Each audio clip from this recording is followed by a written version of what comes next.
Assalamualaikum warahmatullahi wabarakatuh. Selamat siang semuanya. Kembali lagi bersama saya Ulan Reski Fadriani. Untuk video kali ini saya masih membahas tentang dasar-dasar perpajakan.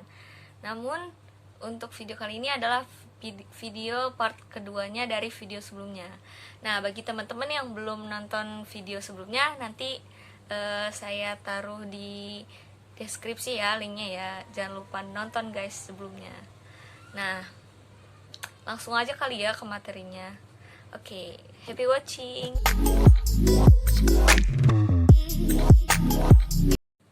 Ya, untuk video dasar-dasar perpajakan part 2 ini saya akan menerangkan atau menjelaskan tentang sistem perpajakan dan tarif pajak.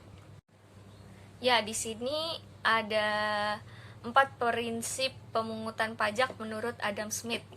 Yang pertama ada equality, yang artinya tekanan pajak di antara subjek pajak masing-masing hendaknya seimbang dengan kemampuannya. Lalu yang kedua ada certainty, yaitu pajak yang harus dibayar seseorang harus terang dan pasti, tidak dapat dimulur-mulur atau ditawar-tawar. Yang ketiga ada convenience, artinya dalam memungut pajak hendaknya memperhatikan saat-saat yang paling baik dan tepat. Lalu yang terakhir ada efisiensi, artinya itu adalah pemungutan pajak hendaknya dilaksanakan dengan sehemat-hematnya, jangan sampai biayanya lebih tinggi. Ya, lanjut. Di sini ada sistem perpajakan. Sistem perpajakan ada dua, yaitu self-assessment system dan official assessment system. Yang pertama ada self-assessment system, adalah suatu sistem perpajakan yang memberi kepercayaan kepada WP untuk memenuhi dan melaksanakan sendiri kewajiban dan hak perpajakannya. Nah, yang dikenal dengan 5M, yaitu mendaftarkan, menghitung, menyetor, melaporkan, dan menetapkan. Contoh penerapan self-assessment system ini adalah PPh pasal 25. Selanjutnya ada official assessment system. Official assessment system adalah suatu sistem perpajakan di mana inisiatif untuk memenuhi kewajiban perpajakan berada di pihak fiskus. Dalam sistem ini, fiskus mencari WP, memberikan NPWP sampai dengan penetapan jumlah pajak. Nah, contoh dari penerapan official assessment system ini adalah PPh pasal 4 ayat 2 atas pengalihan tanah dan atau bangunan dari WP kepada pemerintah. Lanjut ke tarif pajak. Tarif pajak ini ada 6.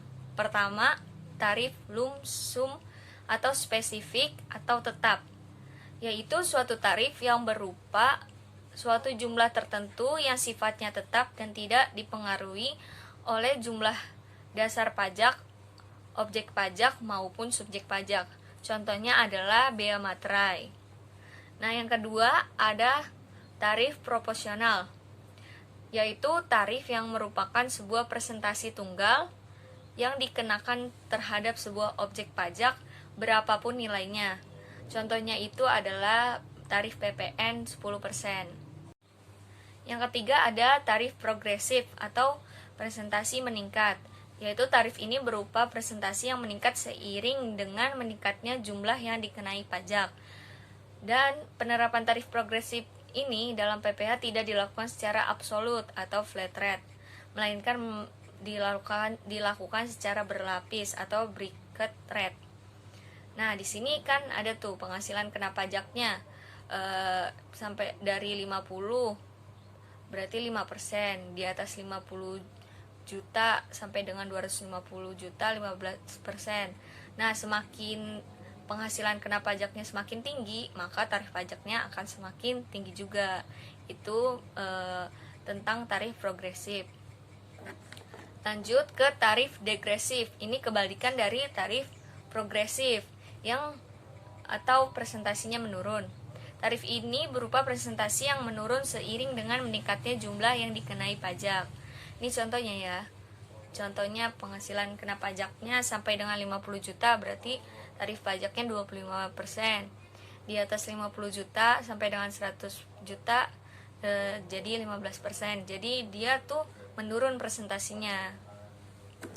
Lanjut ke tarif ad valorem, yaitu suatu tarif dengan presentasi tertentu yang dikenakan atau ditetapkan pada harga atau nilai suatu barang. Contohnya, PT XZY mengimpor barang jenis A sebanyak 1.500 unit dengan harga per unit sebesar Rp100.000. Jika tarif bea masuk atas impor barang tersebut 20%, maka besarnya bea masuk yang harus dibayar adalah, nah jadi gini, 1.500 dikali dengan harga per unitnya yaitu 100.000, jadi 150 juta.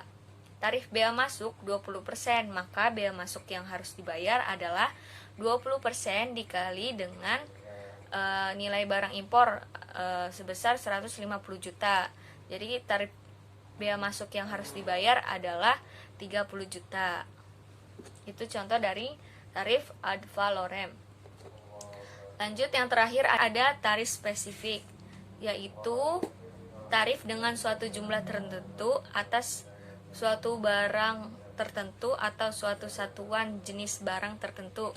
Contohnya, misalnya PT ABC mengimpor barang jenis Z sebanyak 1.500 unit dengan harga per unit 100.000. Jika tarif bea masuk atas impor barang 10.000 per unit, maka besarnya bea masuk yang harus dibayar adalah, jadi jumlah barang impor 1.500 unit, tarif bea masuk 10.000, maka bea masuk yang harus dibayar jadi 10.000 dikali dengan 1.500. Jadi bea masuk yang harus dibayar adalah 15 juta. Ya, sudah selesai untuk video kali ini. Semoga videonya bermanfaat. Terima kasih juga yang sudah menonton. Dan jangan lupa untuk like, comment, and subscribe. Terima kasih ya. Wassalamualaikum warahmatullahi wabarakatuh.